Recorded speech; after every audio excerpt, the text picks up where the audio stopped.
ನಮಸ್ಕಾರ ಎಲ್ಲರಿಗೂ. ಹೇಗಿದ್ದೀರಾ ಎಲ್ಲರೂ? ನಾನಿವತ್ತು ನಿಮಗೆ ಸೀಬೆಹಣ್ಣಿಂದ ಜ್ಯೂಸ್ ಹೇಗೆ ಮಾಡೋದು ಅಂತ ಹೇಳ್ಕೊಡ್ತಾ ಇದ್ದೀನಿ. ಸೀಬೆಕಾಯಿ ತಂದಿರ್ತೀರ, ನೆಕ್ಸ್ಟ್ ಡೇಗೆ ಅದು ಹಣ್ಣಾಗಿರುತ್ತೆ.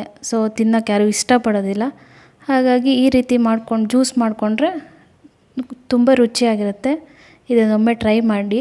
ಬನ್ನಿ ಅದು ಹೇಗೆ ಮಾಡೋದು ಅಂತ ನೋಡೋಣ.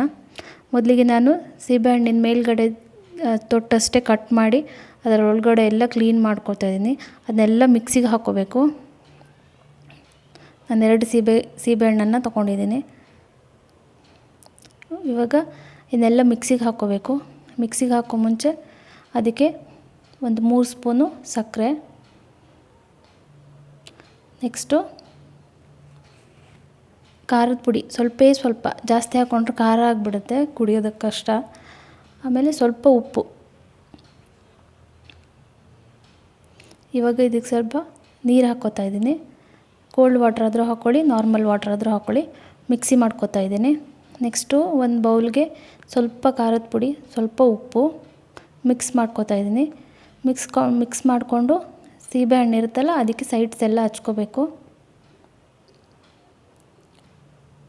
ನೆಕ್ಸ್ಟು ಜ್ಯೂಸ್ ಮಾಡ್ಕೊಂಡಿರ್ತೀವಲ್ಲ ಅದನ್ನು ಸೀಬೆಹಣ್ಣಿನ ಒಳಗಡೆ ಹಾಕ್ಕೊಂಡ್ರೆ ಸೀಬೆಹಣ್ಣಿನ ಜ್ಯೂಸು ರೆಡಿ ಆಯಿತು.